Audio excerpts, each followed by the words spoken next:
What's up, YouTube? This is my second build, already in progress. Sorry I didn't get the first parts of it. Go over it a little bit here. This is the Catalyst Machineworks Superlight 5-inch frame. I've got the Emax with 2306. These are the 2750 kV version. Special edition. They're still red bottoms. And then I have some Lumineer ESCs. These are the 32-bit version. One complaint that I do have about these things is they put the LED on the bottom, so you need to invert the ESC on the frame, which is no problem until you go to solder it to the board. So as you can see right in here, I've got the negative wire on the right, with the negative pad on the left. Same goes for the positive wire. Got the positive wire on the left, the positive wire on the right. So we're not going to get a clean build with these ESCs. That's the only downfall. Aside from that, they work really well. So are the 35 amp version, if I didn't already mention that. I have these on my first build. I'm now putting them on my second build, and quite possibly may go on the third build, which will just be a continuation of the first. I like that quad so much, I will want a second one just in case I lose it. Any event, following along, we have, this is the Maytech F405 CTR. I went with this board because I plan on putting a standalone VTX on top of it. It's kind of a long-range build, so it's I believe it's a 1200 milliwatt, so 1.2 watt from ATX is going to go on top of this. I went with this because this is both a flight controller and a PDB in one. At the moment, I could not find a F7 version from any manufacturer. I do like the F7 boards. My first build is an F7, a Maytech F722. It's been very good to me. You don't have to mess around with inversion or any of that sort of thing. So I would have liked to use that same board, but I mean, I guess I could fit it. There is enough for 3 boards in this build, but I decided to go with this one, so we're gonna try to put it together. It's just a matter of figuring out this wiring and then later on figuring out inversion. So hopefully when I get to that point, I can share what I've found. In any event, let me get to soldering some of this up. And soldered the signal wires from the ESCs. Let's see, these red wires here to the respective ports on the PDB.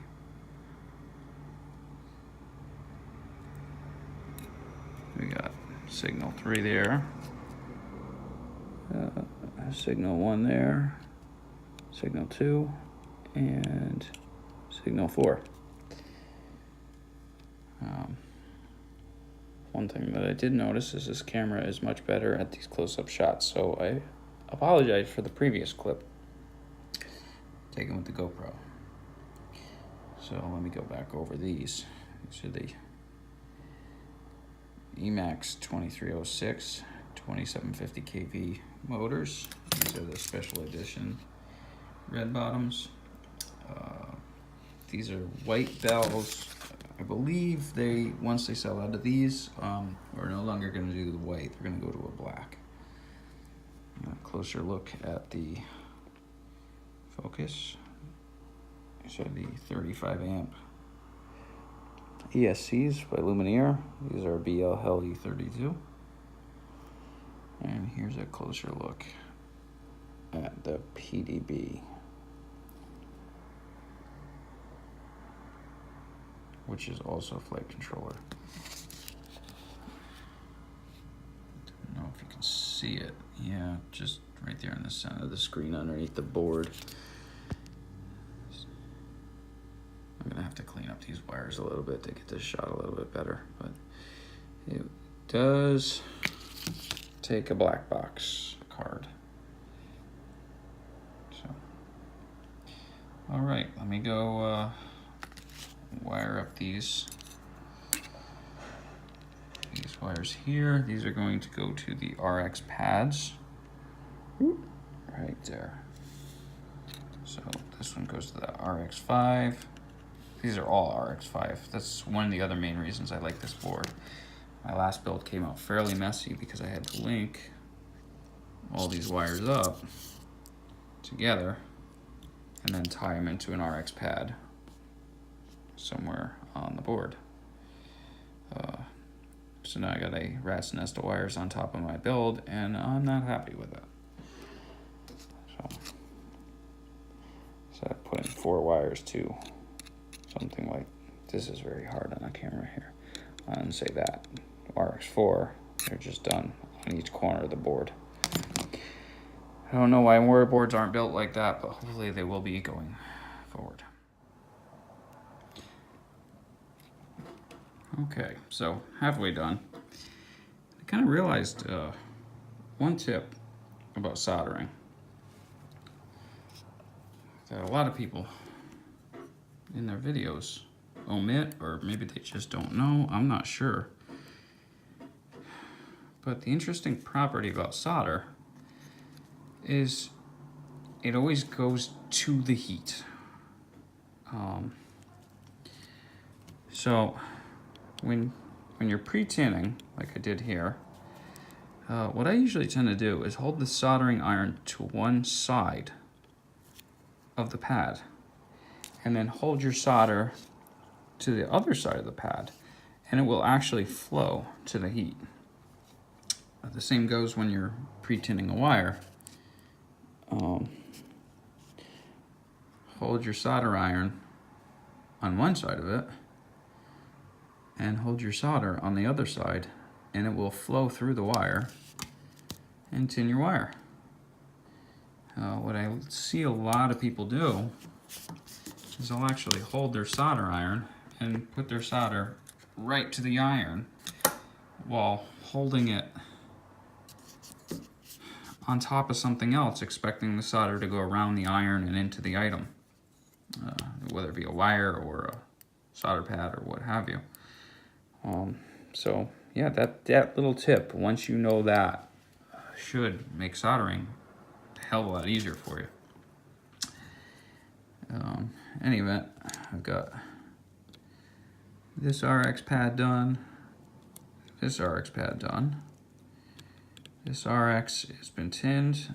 This one has been tinned. I'm gonna go ahead and clip these wires, tin them, and solder them down. For these here, because they're pre-tinned, and once you, I'll use this as an example, once you pre-tin the end of this, just go ahead and hold that right to that blob of solder, and then put your iron tip right on top of the wire. Once it heats up, the solder will flow right into the wire, it'll stick, and then you can remove your heat. One tip I do have to offer besides that is when you're working in close proximity from one pad to the other. For instance, this one here, I screwed up my solder joint, which is why there's one on the left. It looks a little bit more burned out than the one on the right. I was putting the one on the right, and as soon as I got it done, I accidentally was heating up this pad. So I lifted my soldering iron and they both came up. Wonderful. So just be aware of the proximity of your iron to some of these other pads. Some of these boards are pretty close. A couple other tips that I want to mention on this build that I failed to mention before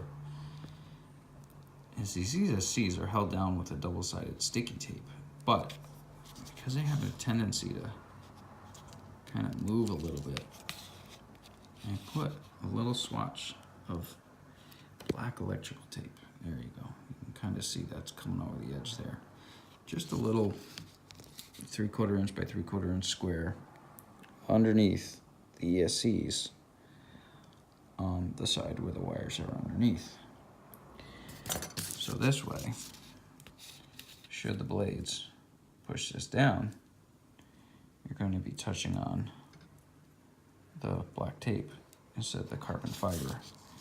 Carbon fiber is conductive, so you will burn out an ESC doing that. The black tape should prevent that.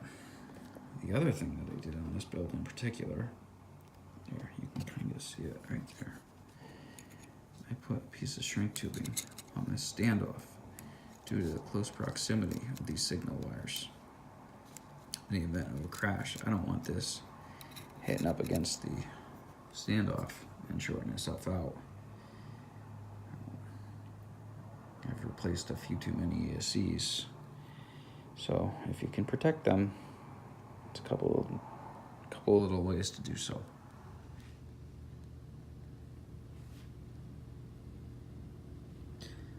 All right, everything is soldered up. I added a XT60 connector. Got all the power leads hooked up from the ESCs. All the signal wires are hooked up. Of course, I screwed up with 2 wires with the cable routing. I wanted this wire here, this yellow wire, I wanted it on the other side of this nut. And this red wire, I want it on the other side of this. Just the way it worked out. You know, oh well. So I had all the wires coming off this way and kind of looping on the sides. Same thing here. All the wires loop this way. Again, except for that one, and except for that one. This side is done right. Everything loops this way. This side, same. Loops around this way.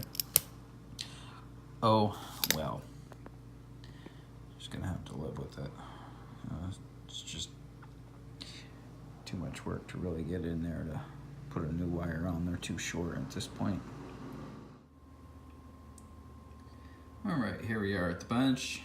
This is just a homemade XT60 in place of a battery, which runs up to Astron VS20M.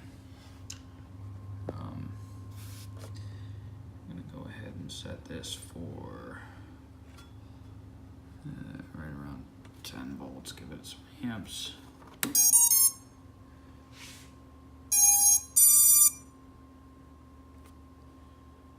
And she's up and running with no smoke. That's good. Most people put a smoke stopper in between the XT60s. I had tested this earlier, so I do know that it can handle the voltage full and it's not going to burn out.